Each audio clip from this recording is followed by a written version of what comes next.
Jean-Luc Mélenchon de la France Insoumise appelle à des mobilisations partout dans le pays et l'intersyndicale appelle d'ailleurs ce matin à une journée de mobilisation nationale demain. Et puis du sport avec le football et le Real Madrid qui remporte le Classico de la 26e journée de Liga. Victoire 2-0 hier contre le FC Barcelone. Le Real qui reprend donc la tête de la Liga. Merci d'écouter RFI, il est 11h10 à Paris. RFI, la sélection du mois. Neija.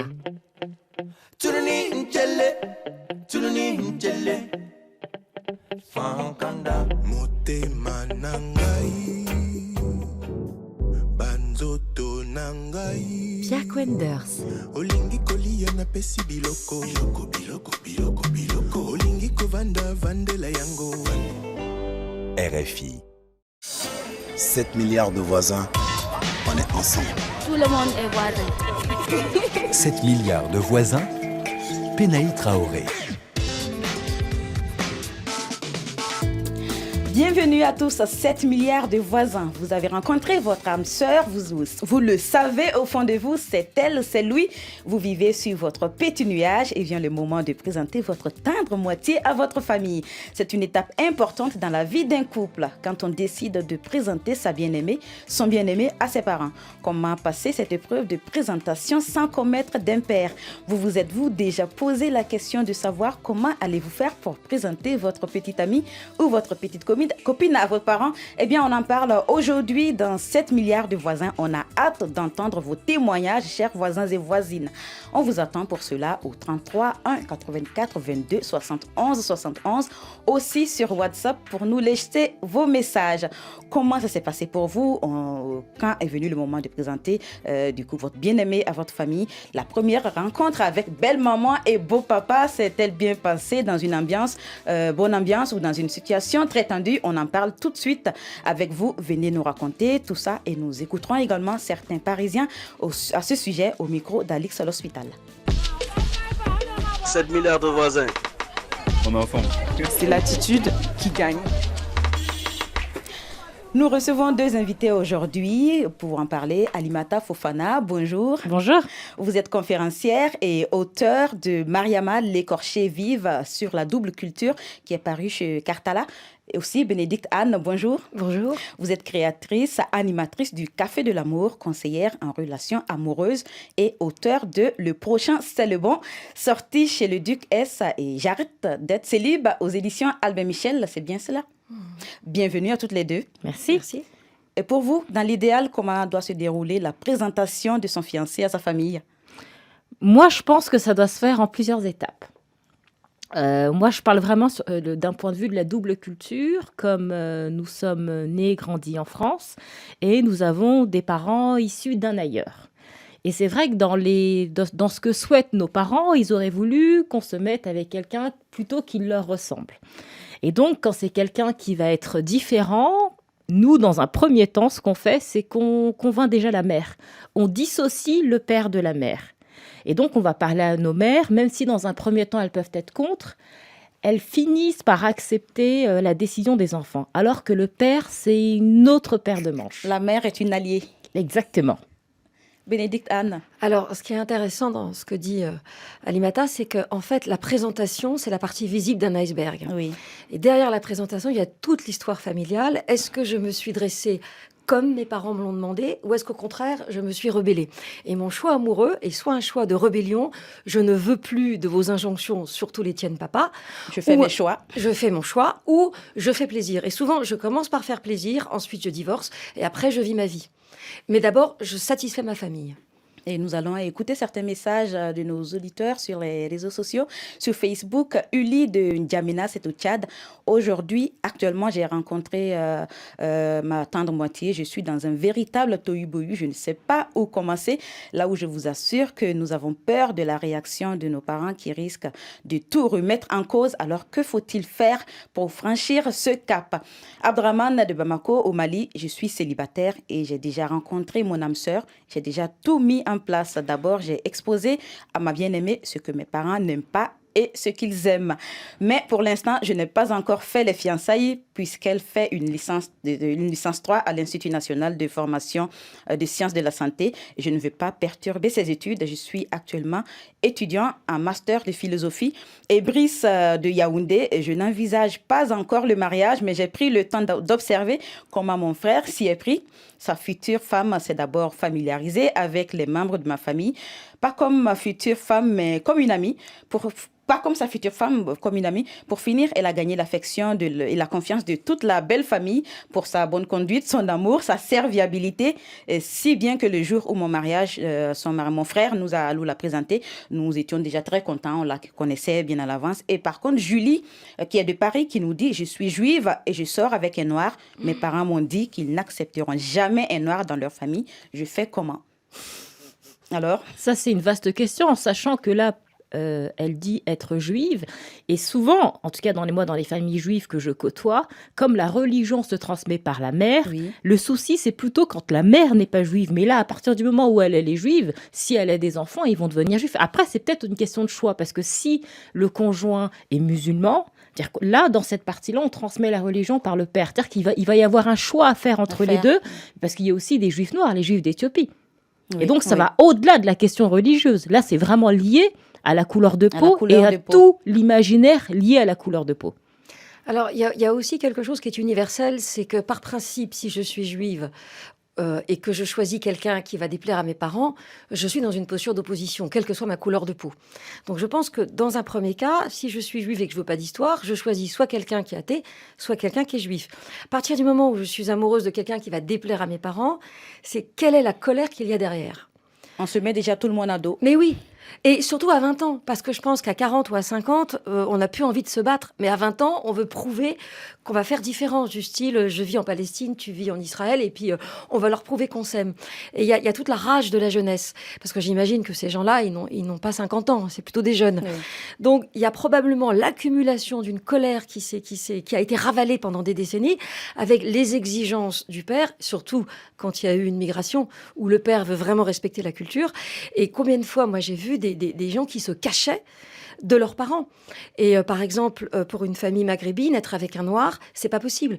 Parce qu'il paraît qu'avant, les noirs étaient les esclaves des Arabes. Et ces couples-là se cachent pour vivre leur relation. Ah, mais ça marche un temps. Il y a un moment où vous voulez franchir le pas, parce que derrière aussi, c'est assumer. C'est ça. Assumer son choix malgré les controverses, malgré les autres, malgré les parents. Oui. Et c'est vrai que là, ça, c'est une autre paire de manches. Mais quand vous parliez aussi sur la question de la double culture par rapport au choix, c'est-à-dire que même nous qui sommes nés et grandis en France, autour de nous, quand vous évoluez dans certains univers, vous ne rencontrez pas forcément des gens qui vous ressemblent. D'un point de vue de la couleur de peau, de la religion. Vous voyez des gens qui vont être différents. Et il y a un moment où c'est autre chose qui fait que vous allez vers l'autre. Vous voyez autre chose. Et c'est vrai que nos parents ont tendance à nous voir à travers leurs yeux, mais du passé. Et surtout d'une culture qui est restée celle qu'elle était à l'époque. Ils n'ont pas vu que dans le pays d'où ils viennent, ça a évolué. Les choses ont évolué et les couples et les rencontres aussi ont évolué. Il y a mais un mixage, eux, ce qu'ils veulent, c'est garder ce qu'ils connaissaient parce que c'est la seule façon de rester fidèle à leurs origines. Et c'est aussi, excusez-moi, c'est aussi, quand on dit ils restent attachés à leur culture, à leur tradition, il ne faut pas oublier, ils ont quitté, comme vous dites, l'Afrique, ils sont arrivés en France, et la seule place qui leur reste, la seule chose qui leur reste, c'est leur culture et leur tradition. Et la famille qu'il faut leur préserver. Culture, la tradition qu'il faut préserver. Et dans la société française, on parle de migrants, on parle des immigrés, ce ne sont pas des êtres à part entière, ils n'ont pas une entité propre. Ça veut dire, c'est ça aussi qu'il faut penser, et c'est ça à quoi ils s'accrochent, parce qu'il ne leur reste que ça comme identité. Et avant de poursuivre, je vous propose d'écouter ces réactions de Parisiens au micro d'Alix à l'Hospital. C'était important pour vous de présenter votre conjoint à votre famille ? Bah oui, j'aurais pas imaginé sans. Mais en même temps, ma mère avait toujours dit, moi, je laisserai mes filles épouser absolument qui elles veulent. Donc la jeune fille a plu à vos parents ? Oui, mon père a accroché tout de suite, c'est vrai. Vos enfants vous ont présenté leur fiancé aussi ? Il avait ramené une jeune fille à la maison et puis on n'a pas fait attention, on pensait qu'il rentrait chez elle et trucs. Et puis le lendemain matin, au petit déjeuner, j'étais en petite culotte en train de préparer le petit déjeuner. Bon, c'était amusant, mais en gros, on s'était fait piéger un petit peu, quoi. Ça s'est bien passé, j'étais plutôt à l'aise. J'ai d'abord rencontré du coup sa mère. Est-ce qu'elle vous avait dit ce qu'il fallait ne pas dire ou comment vous comporter Alors pas du tout. Je t'ai pas trop aidé. La famille de l'autre, ça permet d'avancer dans la relation, de franchir un cap, on va dire. Et ça permet de montrer que ça commence à être une relation sérieuse. Mes parents, ils sont été très stricts à propos de mon premier copain. Vous aviez peur un peu? Je voulais pas qu'il les stresse beaucoup avec toutes ces questions. Moi, je suis de l'Ukraine et c'est vrai que chez nous, c'est aussi un point important le lien entre parents et les enfants. J'ai d'abord présenté à ma mère, bien sûr. Qu'est-ce qu'elle a dit, votre mère? Elle a été très généreuse parce que figurez-vous qu'il nous est arrivé une drôle d'histoire. Pour différentes raisons, son père l'avait mise à la porte de chez elle. Et ensuite, je l'ai présenté à mon père. Mon père était un homme assez rigoureux, discipliné et tout. Mon frère, il a fait un bon accueil quand même. Et ma mère me dit, mais pourquoi tu veux pas l'épouser? J'ai pas envie de l'épouser. Je voulais pas me marier à l'époque, vous savez. Et vous aviez peur de la première rencontre ou c'était quelque chose qui vous était assez égal? La première rencontre, non, ça me paraissait tout à fait naturel. Moi, je n'étais pas vraiment, mais enfin bon, c'est eux qui étaient, quoi.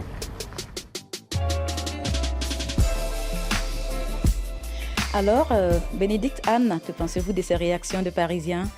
Déjà, on sent que ce sont plutôt des hommes qui ont amené des personnes d'autres cultures dans leur famille. Et ce qu'il faut savoir, c'est que pour un homme, c'est la relation avec sa mère qui va être tournante. C'est-à-dire, est-ce qu'elle veut l'emprise sur lui et est-ce qu'elle sera jalouse de toutes ses belles filles, quelle que soit sa couleur, ses origines, sa culture, Oui. ou est-ce qu'elle a envie que son fils vive sa vie?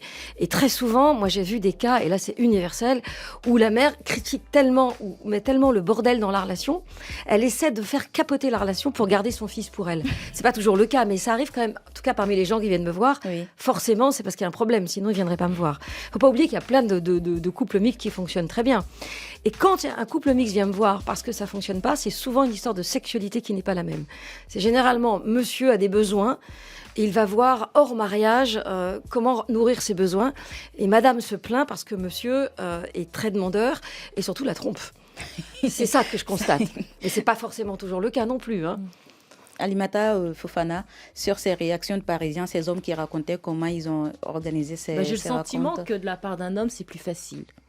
Moi, c'est le sentiment que j'ai, c'est plus simple, c'est plus facile. Et il ne faut pas oublier, moi je parle aussi pour les jeunes filles, pour les femmes, derrière, il y a toute l'éducation qu'elles ont reçue. Oui. Et donc, aller vers l'autre, c'est aussi déconstruire aussi ce qu'on vous a mis dans la tête depuis que vous êtes enfant. Surtout les musulmanes. Je dirais même ça va au-delà, je dirais, de la question religieuse. Mais du coup, à partir de quand il faut prévoir la rencontre? Au bout de combien de temps de relation? Alors après, c'est vraiment chacun. personnel. Oui. En tout cas, moi, ce que j'ai pu observer, ce que j'ai pu voir, moi, je pense qu'il faut prendre son temps. C'est vrai qu'à l'heure actuelle, on veut que tout aille très très vite. On ne prend pas forcément le temps. Pour ma part, je pense qu'il faut prendre le temps. Serait-ce que de connaître la personne avec qui vous êtes. sûr de rester avec. Oui, voilà, c'est ça. Déjà, il faut apprendre à la connaître, quoi. Suite à cela, c'est bien d'échanger pour savoir quels vont être les écueils des deux côtés.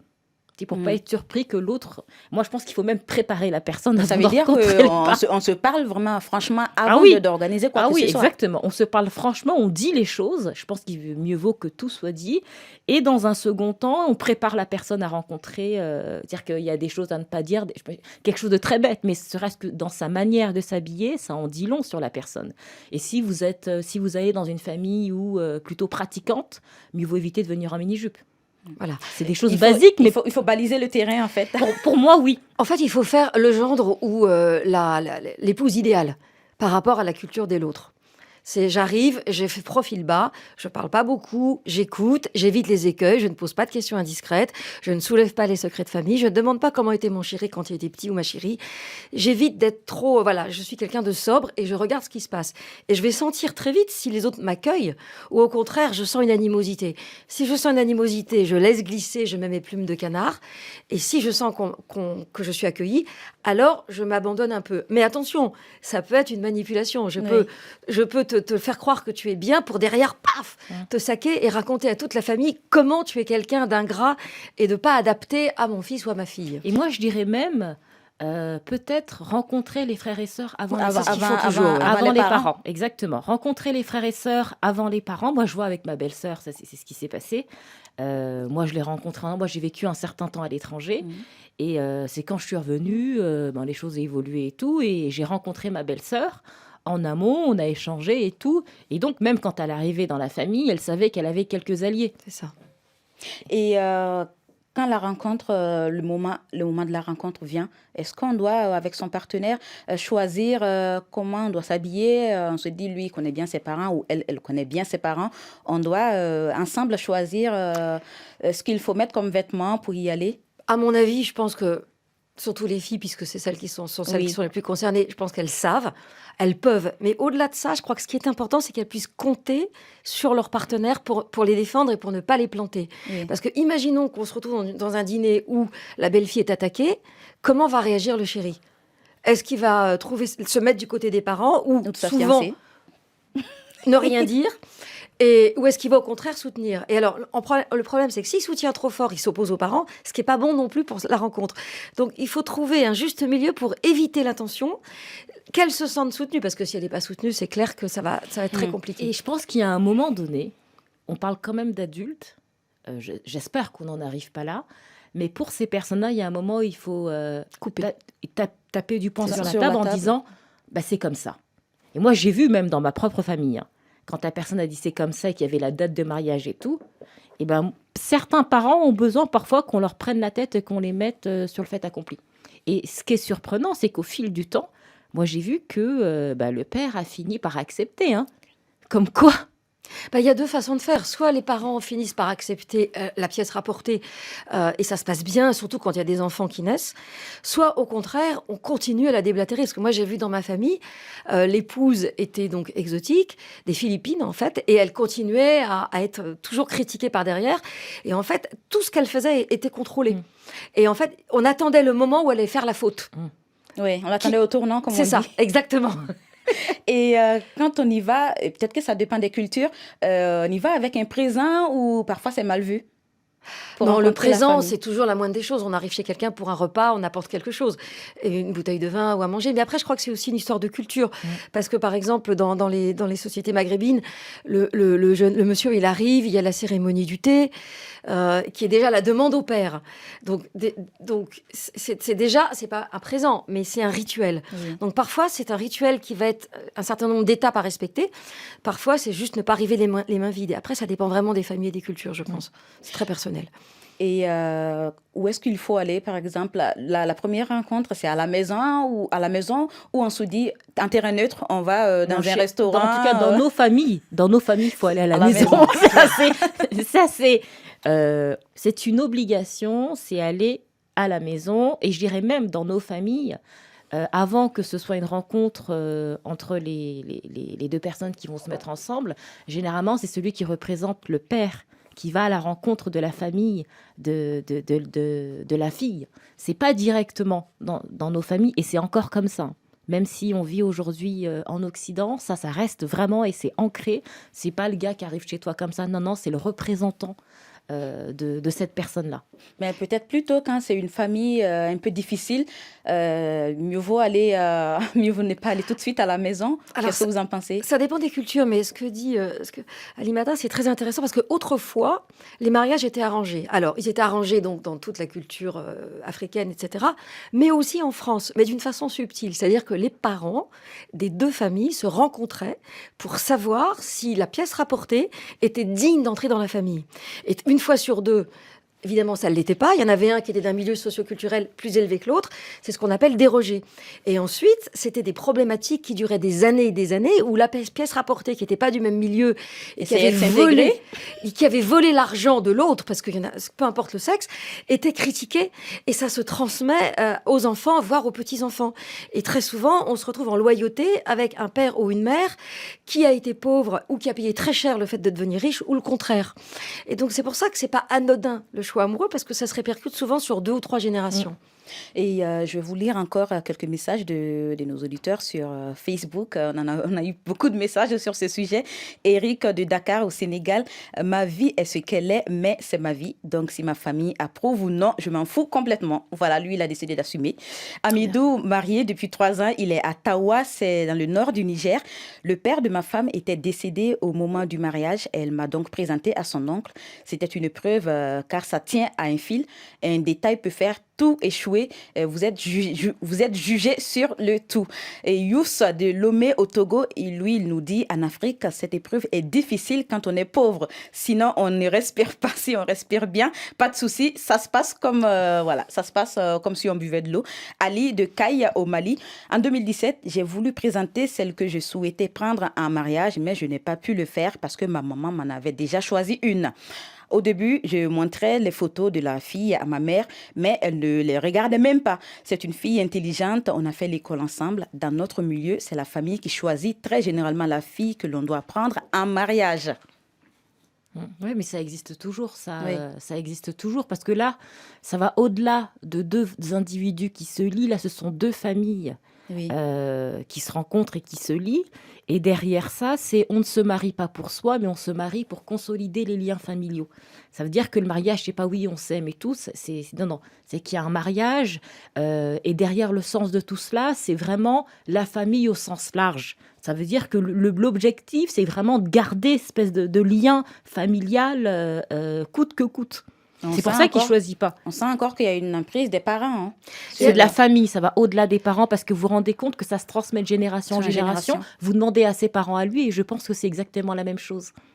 Avant, en fait, on se mariait avec quelqu'un qui allait agrandir notre terrain. C'était d'abord ce qu'on allait pouvoir conserver. Maintenant, ce qui se passe, c'est qu'on se choisit, mais finalement, on peut se tromper 3 ou 4 fois dans une vie.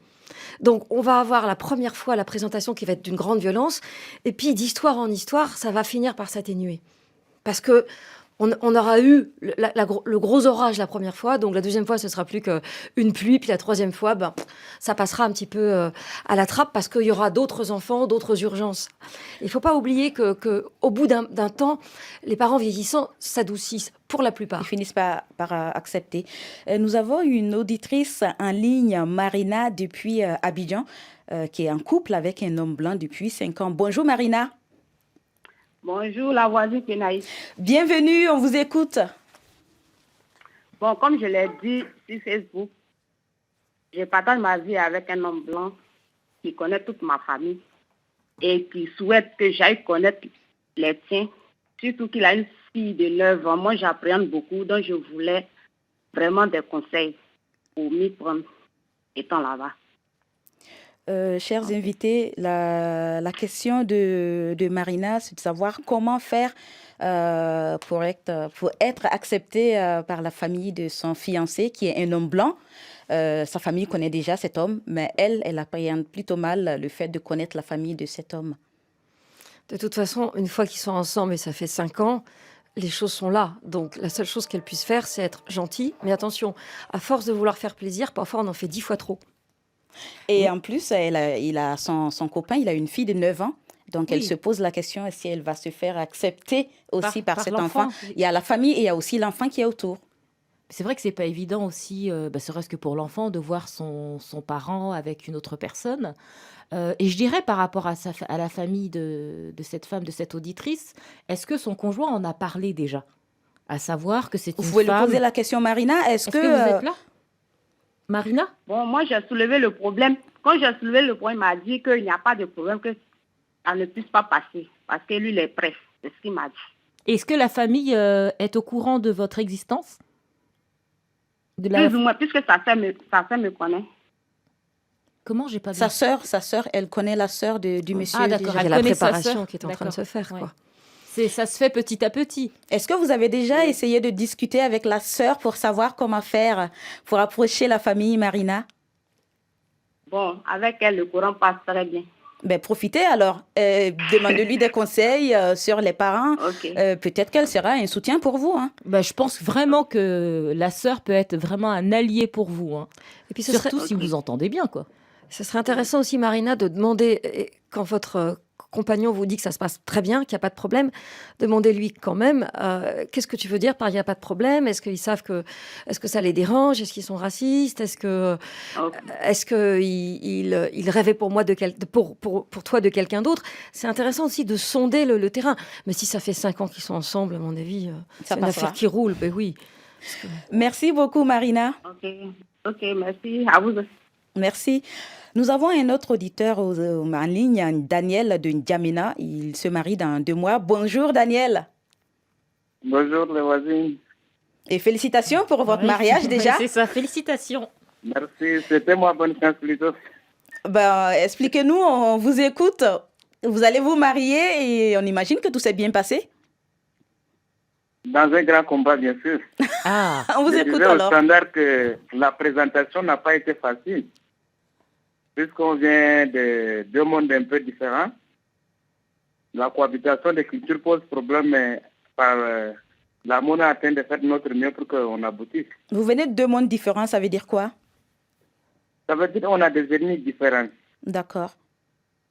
Et les pratiques se diffèrent aussi. Et comme mes parents sont vraiment contre ça, ils veulent que je me marie à une fille qui est mon ennemi. Et mon choix, comme c'est arrivé différemment, c'est pas facile. Et dans la famille de votre fiancée, c'est accepté aussi ou pas? Ou elle aussi, elle a des problèmes? Pour elle, il n'y a pas de souci? Elle n'a pas de soucis. Seulement que pour les procédés, ça diffère et puis les parents refusent d'accomplir certaines choses. Et comment vous avez géré alors? Et c'est toujours par mon intervention, comme c'est moi qui désire me marier, je suis obligé de faire ce qui ne répond pas à la norme dans notre ethnie. Par exemple, certains procédés qui n'existent pas dans mon ethnie, je suis obligé d'assurer moi-même. Comme quoi, par exemple? Certains rites. D'accord. Des rites traditionnels? Oui, effectivement. Mais est-ce que vous avez eu de l'accompagnement quand même de certains membres de votre famille pour accomplir ces rites ou vous étiez seul? J'ai des amis. Ce sont vos amis donc qui ont pris la place de votre famille Effectivement. Ça veut dire mes amis se sont approchés de certains parents pour les expliquer, voilà, mon affaire est un peu sérieuse, donc certains sont obligés de nous soutenir comme ça. Mais Vous voyez, c'est quand on parle de différence, vous voyez là, c'est ethnique. Oui, c'est dans un seul et même pays. Alors, c'est ça la difficulté. C'est-à-dire que certes, les rites sont différents, les croyances, elles peuvent être différentes, et c'est ça pour les parents. S'ils ont le sentiment de renoncer à une partie d'eux-mêmes. Une trahison même. Il y a un conflit de loyauté pour cette personne. Et finalement, Daniel, vous vous mariez dans 2 mois. Vos parents, ils seront présents à ce mariage ou comment ça va se passer? Ils seront présents. Ils ont fini par accepter alors? Oui, certains sont déjà avec moi. Certains membres de sa famille se sont finalement alliés à lui. Oui, certains, mais pas tous, quoi. Oui. Après, ça dépend qui sont ceux qui se sont alliés, parce que c'est quand même le père, le morceau. Et c'est souvent quand le père décède qu'on peut commencer à avoir plus de liberté. Et là, moi, je m'interroge à savoir, là où vous allez habiter avec votre future épouse, est-ce que ça va être proche de votre famille ou non? Pardon? Là où vous allez habiter après votre mariage avec votre épouse, est-ce que ce sera dans le même endroit où vit votre famille? Non, pas dans le même endroit. Parce que moi, je suis ici à la capitale et ils sont dans les provinces. Ouais, c'est une très bonne chose pour votre épouse. Vous dites au fil du temps, tout le monde finira par accepter ce mariage. Merci beaucoup. Merci beaucoup, Daniel. Merci. Il y a un truc auquel je pense, c'est que les belles-mères, parfois, sont très intrusives. Et elles passent leur temps à avoir des clés, à aller faire le ménage. Moi, j'ai ça souvent. J'ai vu ça. Elles font le ménage, elles font les courses. Enfin, elles se rendent indispensables et elles vivent par procuration à travers le nouveau couple. Et c'est en général la mère du garçon. Soit elle refuse la fille, soit elle va la prendre un peu comme si c'était sa fille. Mais dans les 2 cas de figure, on est presque dans un climat incestuel. Et nous allons écouter tout de suite une musique. 7 milliards de voisins. Qui refait le monde avec 7 milliards de voisins. Je suis passé devant toi, arrêté sur image. Tu regardais vers la plage, sans faire attention à moi. Tu ne cherchais pas à faire illusion ou impression, caché derrière tes solaires. Ni bon ni mauvais garçon, combien j'ai aimé ta façon de ne rien faire, ta façon de ne rien faire, ta façon de ne rien faire, ta façon de ne rien faire. suis partie sans rien dire, chercher à te retenir, mais j'ai vite regretté. Sous mon cœur en verre teinté, j'ai dansé sans regarder les autres visages. J'ai parcouru tout l'été à me dire dommage, combien j'ai haï ma façon de ne rien faire, ma façon de ne rien faire, ma façon de ne rien faire, ma façon de ne rien faire.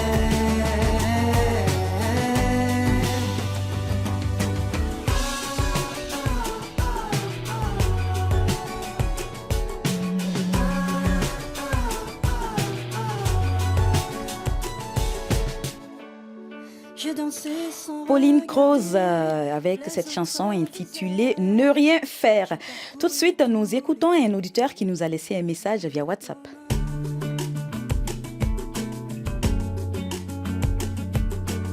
Moi, c'est Amadou Sylvain depuis le Cameroun.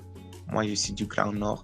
Et tu veux présenter ta femme ou ta future femme à ta famille. C'est pas toute une cérémonie qu'on peut organiser. Il suffit juste que tu invites toi-même ta copine à la maison.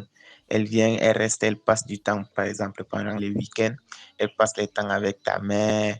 Elle l'aide à faire la vaisselle, à préparer, à faire les légumes à la maison. Tous les travaux domestiques quoi, que la mère peut faire. 2, 3, 4 fois, ta mère même va te poser la question. Elle, c'est ta femme ou bien c'est elle que tu as choisie. Donc, tu n'as même pas besoin de dire que voici ma femme que je veux. Donc, c'est à ta famille de découvrir. Donc, tu la présentes seulement de manière pas totalement directe, mais quand elle reste avec la famille, elle fait les choses, mais la famille doit se poser la question, elle, c'est qui? Et c'est simple chez nous comme ça. Cet auditeur, il a décidé d'intégrer doucement, petit à petit, sa fiancée qui venait déjà à la maison, aider la famille dans quelques tâches avant de faire les présentations officielles. C'est un bon procédé. C'est intéressant. Ça peut être intéressant, sauf qu'on peut très vite se retrouver la bonne de la belle famille. Oui.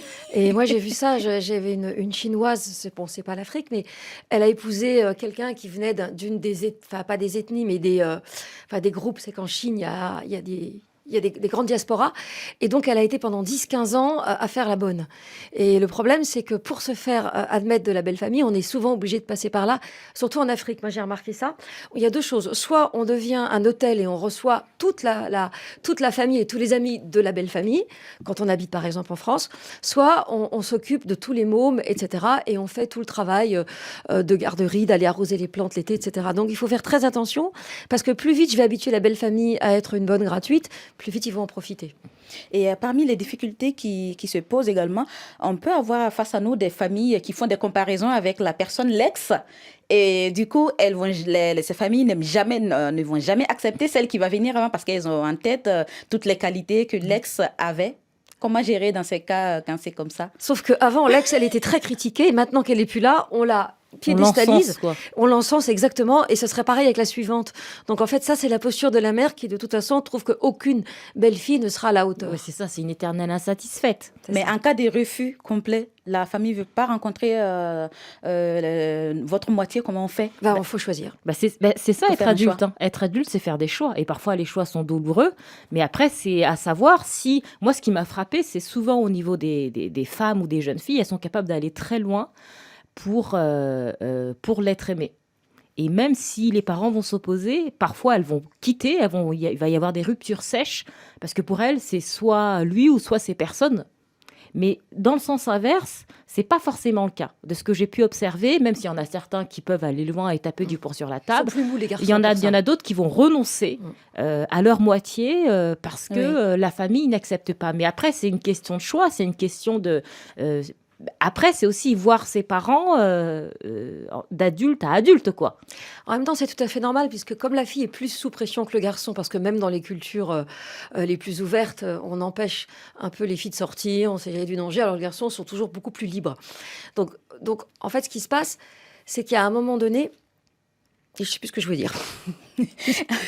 Mais après toutes ces difficultés culturelles, les Oui, problèmes de c'est religion... Attendez, c'est super important ce que je voulais dire. C'est que la fille va se battre davantage puisqu'elle a plus de pression. Du coup, quand elle va choisir un partenaire dont elle va tomber red dingue, c'est en général un bad boy. C'est quelqu'un qui n'est pas recommandable. Donc les parents, techniquement, ont raison. Elle va partir avec lui, elle va faire les 400 coups. Et ensuite, elle peut pas revenir en arrière puisque les parents vont dire, tu vois, on avait raison. Donc elle est coincée dans un choix. Donc soit elle reste avec lui et elle en baffe toute sa vie, soit au contraire, elle le quitte et elle a honte, donc elle ne peut pas revenir. Alors que le garçon... elle revient demander des C'est excuses pas faire tout la le temps comme ça. réconciliation Hein. avec la famille. Il y a des cas comme ça, mais c'est pas forcément tout le temps ce cas-là. Heureusement. Dieu merci, oui, parce que sinon... Parfois, ce sont des choix uniquement. C'est ce qu'a dit l'auditeur précédent. Parfois, c'est une question d'ethnie. Parfois, c'est parce qu'il n'y a pas la même religion. Parfois, c'est des choses... c'est juste ces choses-là qui empêchent le mariage. Et certaines femmes vont Mais après tous décider ces coûte que problèmes, coûte. comment faire pour faire accepter sa moitié? On fait un choix et finalement, on entame des négociations pour faire accepter Déjà, la il faut être personne. sûr de son choix. Je crois que c'est la base. Il faut être sûr que c'est la bonne personne parce que si c'est pour se battre pour imposer quelqu'un qu'on va quitter quelque temps après, on est en difficulté puisque les parents vont dire on te l'avait dit et on ne veut pas avoir honte. Donc, et une fois qu'on a pris la décision, si monsieur, parce que c'est quand même lui, parce que c'est plus facile pour une femme, enfin, disons que si monsieur doit être très clair avec sa mère, et si monsieur est clair, et que si ils ont les alliés, les cousins, la fratrie, etc., et qu'on fait ça par étapes, et qu'on est gentil, en principe, ça va finir par... De toute façon, c'est l'enfant qui règle tout. Et nous avons en ligne un auditeur de Kinshasa, c'est un RDC, Jean-Luc. Bonjour Jean-Luc. Oui, bonjour RFI, bonjour. Bienvenue, racontez-nous, on vous écoute. Vous êtes déjà fiancé? Oui, j'ai une fiancée. Je suis en République démocratique du Congo. En fait, je suis du Kassai occidental, Kassai central, j'ai dit Kassai occidental. Oui, mais comment ça se passe, comment ça s'est passé pour vous avec votre fiancé, la présentation? Oui, la présentation au niveau de ma famille, c'était normal, mais arrivé dans la belle famille, c'est là où j'étais foudroyé avec des questions et tout, ce n'était pas facile, donc c'était vraiment difficile pour moi. C'est quel genre de questions on vous posait par exemple? Des questions du genre, est-ce que vous avez du travail? Est-ce que, à la question vous avez du travail, j'ai répondu, non, je me débrouille. Comment vous vous débrouillez? Comment vous allez prendre soin de votre femme? Tout ça. J'ai répondu, même pour faire la cordonnerie, je ferai du fait que la femme soit à l'aise de les enfants. Donc, c'était des questions vraiment psychologiques, on peut dire. Et finalement, ça s'est bien passé? Vous avez passé le test? Le test était tellement difficile, mais en fait, dans tout, ça s'est bien passé. J'ai été accepté et je peux signaler avec les soutiens forts de la fille, de la fille. C'est bien d'avoir le soutien de sa fiancée. C'est essentiel, c'est même primordial, je dirais. Mais quand monsieur disait par rapport aux questions, moi je trouve ça... D'un côté, les parents, ils cherchent à protéger leur enfant. Une Derrière, sécurité. c'est ça, une sécurité. Et moi, je trouve ça tout à fait légitime que le parent s'interroge à savoir si cet homme, il a un emploi ou non, s'il est capable de subvenir à ses propres besoins et peut-être à celui de la femme, si par la suite, ils ont des enfants. Pour moi, je trouve que cette question est essentielle et moi, ça ne m'étonne pas. Et normalement, au moment de la rencontre, les parents savent déjà que le monsieur se débrouille. Parce qu'ils ont posé des questions. La première question qu'on pose à nos enfants, c'est il est libre, il fait quoi dans la vie? Parce qu'il y a aussi l'histoire de partager sa moitié, qui est une autre, qui est aussi très culturelle. Hein. Ça, c'est encore d'actualité. Jean-Luc, vous avez autre chose à ajouter? Oui, même après les deux questions, là, il y avait aussi une autre question, ça s'est basé sur la polygamie. On m'a posé, vous du Kassai, vous êtes polygame et ça ne se fera pas qu'après avoir pris notre fille, vous allez encore chercher une autre de votre tribu parce qu'en fait, on n'est pas de la même tribu. Hein? Et j'ai répondu non, moi dans ma famille, et c'est ce qui est même vrai, mes grands-parents, mes parents ne sont pas polygames. Comment moi je peux devenir polygame? Donc je serai le premier à l'être dans la famille. Vous avez quelque chose à ajouter à ce témoignage sur la polygamie, la belle famille qui voudrait savoir si... Ils protègent leur enfant parce que là, ils vont confier leur fille à cette personne et ils s'interrogent sur le devenir de ce couple et ils ont peur que leur fille souffre du fait qu'il y ait une coépouse. Parce que si, comme il dit, cet homme dans l'ethnie, la polygamie existe, c'est normal que les parents se posent cette question. Puis n'oublions pas qu'il y a la polygamie officielle et la polygamie officieuse. C'est-à-dire que le monsieur, il est officiellement monogame, mais il va faire de la contrebande. Il va donc bander ailleurs. C'est un grand classique, ça. Il a des relations, comme on dit, deuxième bureau, troisième bureau, c'est ça. Exactement. Et nous allons tout de suite écouter un reportage, un témoignage d'un couple, Louise et Hugo, étudiants de 20 et 23 ans. Ils sont ensemble depuis une petite année et c'est Louise qui a décidé de sauter le pas en premier et de présenter sa moitié à ses parents. Comment ils se sont préparés? Est-ce que c'était une étape importante ou une simple formalité? Comment l'ont-ils vécu? Raphaël Constant les a rencontrés à Paris chez eux. Hugo compte beaucoup pour moi, donc c'était important qu'il rencontre ma famille, le milieu dans lequel je vis, enfin vraiment qu'il soit proche de mes parents et que ça se passe bien. En fait, on est très famille et c'est très important que ma famille accepte l'homme avec qui je suis. Donc forcément, j'étais un peu stressée, surtout au niveau de mon père, parce qu'il est assez impressionnant, donc il fait 1m90, 110 kg, on n'a pas forcément envie de le présenter comme ça, il est assez froid normalement. Et puis au final, ça s'est très bien passé, et maintenant ils ont adopté Hugo, donc c'est plutôt bien, je suis contente. Je pense que c'est quand même important de rencontrer les parents de sa compagne. C'est vrai que je suis quelqu'un qui aime bien fonctionner au feeling, laisser faire les choses de manière naturelle, donc je me suis pas du tout pris la tête et je suis vraiment allé en fait à Lille, donc j'ai pris le TGV pour aller rencontrer les parents de Louise et ça s'est bien passé. Et au bout de combien de temps, Louise, vous avez présenté Hugo à vos parents ? Il me semble que ça faisait 3 mois, parce que du coup, en fait, on pouvait pas dormir l'un chez l'autre, parce qu'avant, je vivais chez ma grand-mère, donc c'était un peu compliqué. Et sachant que mes parents habitent en province, forcément, du coup, il était obligé de venir à la maison, on n'allait pas prendre un hôtel, etc. Du coup, il est venu visiter Lille et il a dormi chez moi. Et à quel moment, justement, vous avez senti qu'il fallait présenter votre compagnon à vos parents ? J'ai senti au bout, je pense, du 2e mois, 3e mois, on avait pas mal de projets en tête ensemble et du coup je me suis dit faut qu'il voie mes parents. Et j'ai dit à ma maman faut que tu le rencontres, c'est vraiment quelqu'un de bien. Et du coup le soir on a parlé autour d'un repas avec mes parents et puis je leur en ai parlé, je leur ai parlé un peu ce qu'ils faisaient, un peu son milieu de vie, etc. Et puis au final ils ont dit à voir alors. Et alors comment ça s'est fait justement, Hugo ? Les parents de Louise sont venus nous chercher à la gare et on allait au restaurant. Donc dans un restaurant typique du Nord où on mange des spécialités lilloises.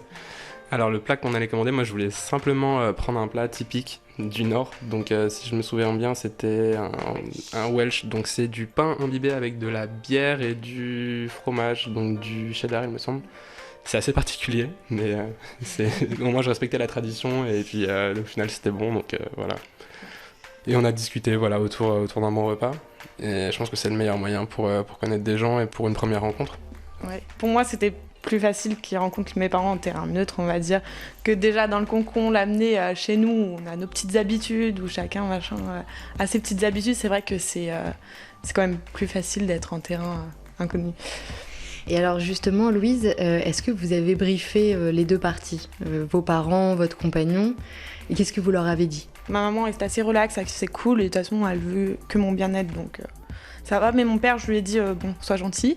Pourquoi sois gentil ? Parce qu'il peut être un peu protecteur, on va dire. On est 2 filles, donc il n'a pas de garçon, et c'est vrai que je suis la dernière de la famille, donc attention à celui qui m'approche, on va dire. Non, du coup, je l'ai briefé, je lui ai dit, essaie d'être calme, pose pas trop de questions, etc. Et puis au final, soit ça passe, soit ça casse.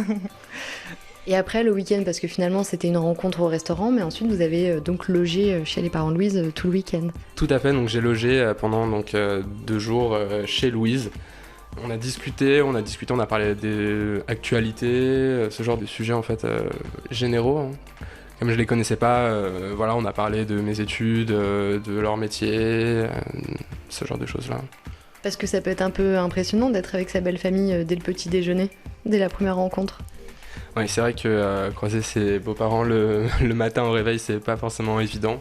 On s'en est plutôt bien sortis, puis c'est assez sympa à ce niveau-là. Est-ce que vous les avez tutoyés, vous voyez? Non, vous voyez quand même. Vous voyez d'ailleurs, même aujourd'hui, je continue de les vous voyer. Est-ce qu'il y a un souvenir qui vous revient en tête, Louise, particulièrement? On sortait du resto, on allait à la voiture et avec ma maman, on traverse sans faire attention si c'est rouge ou si c'est vert.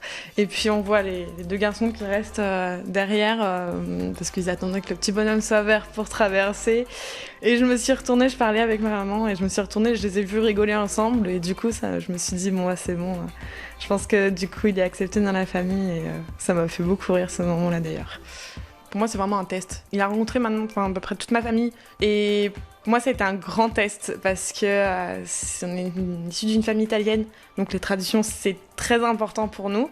Et on a été élevés dans la tradition italienne. Et je sais que si Hugo ne passait pas auprès de ma maman ou de mon papa ou de mes cousins, ça allait être un calvaire, sachant que j'ai mon cousin qui habite juste à l'appart à côté.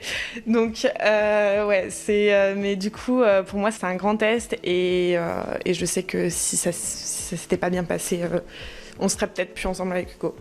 Mais maintenant, il le réclame, donc bon, c'est une guerre de gagner, on va dire. Le témoignage de Louise et Hugo, pour qui ça s'est plutôt bien passé, même si Louise a dû demander à son père en amont d'y aller doucement avec son fiancé. Ce que j'entends, c'est que d'abord, ils nous ont pas dit s'il avait dormi dans la même chambre que Louise ou s'il avait dormi dans une chambre d'invité.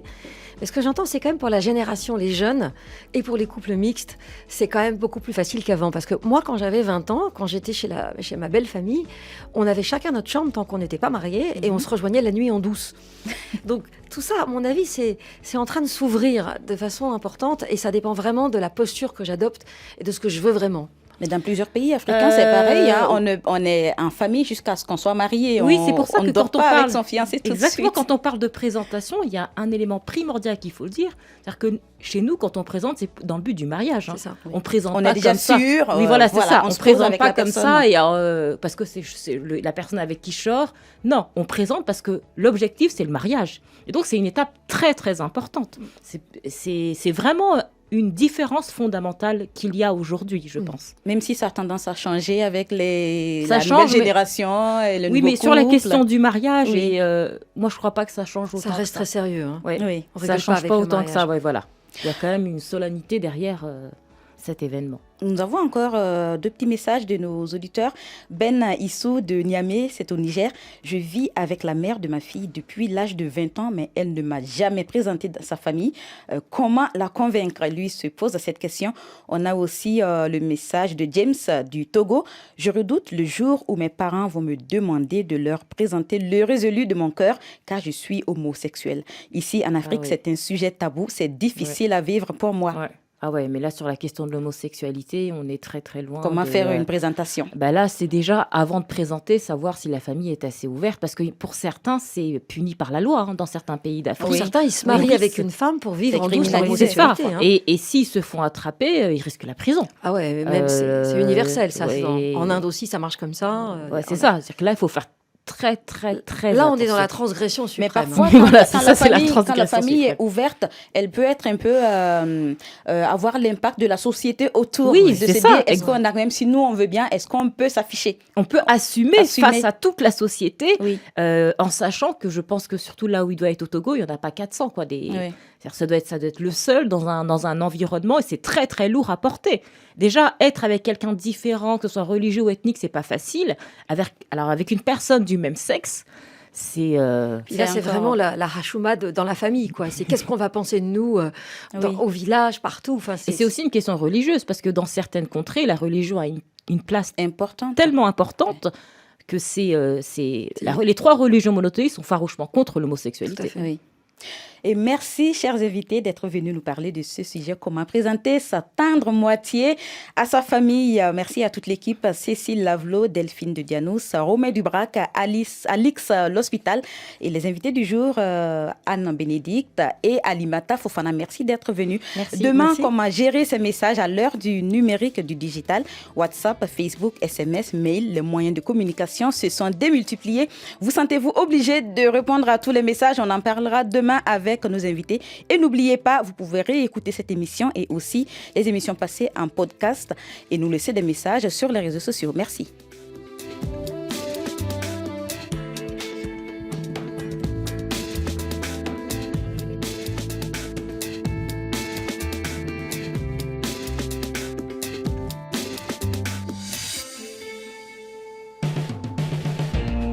RFI, la sélection du mois. Moonlight Benjamin.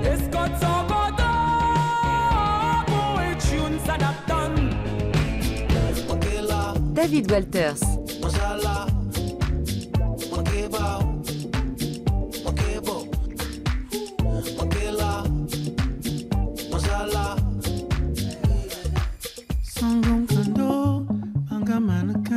Blik Bassi.